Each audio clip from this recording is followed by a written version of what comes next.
এর আগে আল্লাহ পাক একা ছিলেন, আর কিচ্ছু ছিল না। হুয়াল আউয়াল ওয়াল আখির ওয়াজ যাহির ওয়াল বাতিন ওয়া হুয়া বিকুল্লি শাইইন আলিম, সূরা হাদীদ। আল্লাহ পাক একা ছিলেন, কোনো কিছু ছিল না, আল্লাহ একা ছিলেন। আবার কোনো কিছু যখন থাকবে না, আল্লাহ একা থাকবেন। কুল্লু মান আলাইহা ফান ওয়া ইয়াবকা ওয়াজহু রাব্বিকা যুল জালালি ওয়াল ইকরাম। এই বিষয়ে কোনো দ্বিমত আছে? এরপরে আল্লাহ পাক সৃষ্টি করেছেন আরশে আজিম। কি সৃষ্টি করেছেন? বিশাল আরশ, যার ছায়ায় আল্লাহ পাক কিয়ামতের মাঠে 7 শ্রেণীর মানুষকে ছায়া দিবেন। 7 শ্রেণী: 1, ন্যায়পরায়ণ বাদশা, যেটা এই বিশ্বে খুঁজে পাওয়াটা পূর্ণিমা চাঁদের মতো। 2, সেই যুবক যে তার পুরো যৌবনকাল আল্লাহর পথে ব্যয় করেছে। এটা সুযোগ আপনার সামনে আছে, আপনি লুফে নিতে পারেন, এই সুযোগটা আপনার সামনে আছে। 3, ওই ব্যক্তি যার কলব বা অন্তর মসজিদের সাথে ঝুলন্ত থাকে, টিকটকের সাথে নয়, মসজিদের সাথে ঝুলন্ত থাকে। এখনকার যুব সমাজের অন্তর অনলাইনে ঝুলন্ত থাকে, দেখবেন।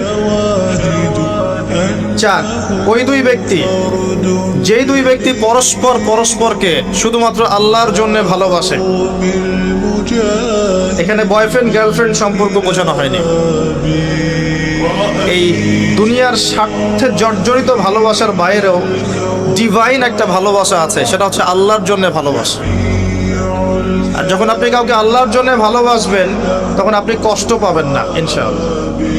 যখন আপনি ভালোবাসার মানুষের কাছে কিছু প্রত্যাশা করবেন, তখন আপনি কষ্ট পাবেন পদে পদে। আল্লাহর জন্য ভালোবাসেন মানুষকে, আপনি কষ্ট পাবেন না ইনশাআল্লাহ। দুই ব্যক্তি যারা পরস্পরকে আল্লাহর জন্য ভালোবাসে, আরো সে ছায়া ছায়া পাবে। 5, ওই যুবক যাকে কোনো সুন্দরী নারী আহ্বান করেছে জেনার জন্যে, কিন্তু সেই যুবক বলেছে আমি আল্লাহকে ভয় করি, যেটা এই জেনারেশনের মধ্যে খুঁজে পাওয়া দুষ্কর। বরং তারা উল্টা প্রত্যাশায় থাকে যে কখন কোনো মেয়ে আমাকে প্রপোজ করবে। তারা ইউসুফ নয় আলাইহিস সালাম। 6, ওই ব্যক্তি যার ডান হাত কি দান করছে, বাম হাত খবর রাখে না। ডান হাত কি দান করছে, বাম হাত খবর রাখে না। আমাদের মতো নয় যে অল্প কিছু দান করেই দানবীর টাইটেল লাগিয়ে মানুষের দুয়ারে দুয়ারে যাচ্ছি সাপোর্টের জন্য, এমন নয়।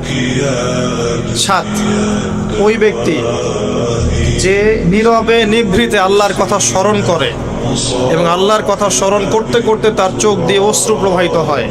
এই 7 শ্রেণীর মানুষকে আল্লাহ রাব্বুল আলামিন তার ওই আরশের ছায়ায় কিয়ামতের মাঠে ছায়া দিবেন ইনশাআল্লাহ তাআলা। আমরা কি এই ছায়াটা পেতে চাই? অপশন আমাদের সামনে খোলা আছে। আমরা কিন্তু ওই যুবক হতে পারি, ওই দুই ব্যক্তি হতে পারি, ওই ব্যক্তি হতে পারি যে মসজিদের সাথে সম্পর্ক রাখে, গোপনে দান করতে পারি, রাতে নিভৃত আল্লাহর জন্য কাঁদতেও পারি না? সব সুযোগ আমাদের সামনে আছে। আল্লাহ চাইলে আপনি ন্যায়পরায়ণ বাদশাও হতে পারবেন ইনশাআল্লাহ, যদি আল্লাহ আপনার তাকদিরে লিখে রাখেন। এটাও সম্ভব।